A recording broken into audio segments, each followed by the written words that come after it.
గాలే test match లో భారత్ సాధించిన ఘన విజయం తర్వాత దేవదత్ పడికల్ ఏమన్నాడంటే, ఈ మ్యాచ్ లో player of the match award గెలుచుకున్న దేవదత్ పడికల్ తనకి టెస్ట్ కెరీర్ ప్రారంభం చాలా భిన్నంగా మరియు ఆసక్తికరంగా సాగిందని గుర్తు చేసుకున్నాడు. అతను ఆడిన మొదటి 3 టెస్టు మ్యాచ్లు పూర్తిగా వేరు వాతావరణం మరియు పిచ్ పరిస్థితులు ఉన్న మైదానంలో జరిగాయట. మొదటి మ్యాచ్ ధర్మశాలలో, ఇక్కడ చల్లటి వాతావరణంలో ఫేస్ మరియు స్వింగ్ కు అనుకూలించే పిచ్ పై తాను మొదటి టెస్టు ఆడాడంట.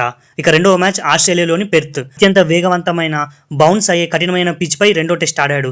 ఇక మూడో మ్యాచ్ గాలే, ఇప్పుడు శ్రీలంకలోని విపరీతమైన ఎండ, ఉక్కపోత మరియు స్పిన్ కు అనుకూలించే పిచ్ పై మూడో టెస్ట్ ఆడాడు. ఇలాంటి భిన్నమైన పరిస్థితులలో ఆడటం ఒక బ్యాటర్ గా తనను తాను నిరూపించుకోవడానికి దక్కిన గొప్ప అవకాశంగా పడిక్కల్ భావించాడు. తన కెరీర్ ఆరంభంలోనే ప్రపంచంలోనే విభిన్నమైన పిచ్లపై ఆడే అవకాశం రావడం పట్ల అతను ఎంతో సంతోషం వ్యక్తం చేశాడు. ఈ గాలే టెస్టులో చేసిన 167 పరుగుల అద్భుత సెంచరీ తన ఆత్మవిశ్వాసాన్ని ఎంతో పెంచిందని, ఒక యువ ఆటగాడిగా ఇంతకంటే మంచి గుర్తింపును తాను ఆశించలేదని పడిక్కల్ తెలిపాడు.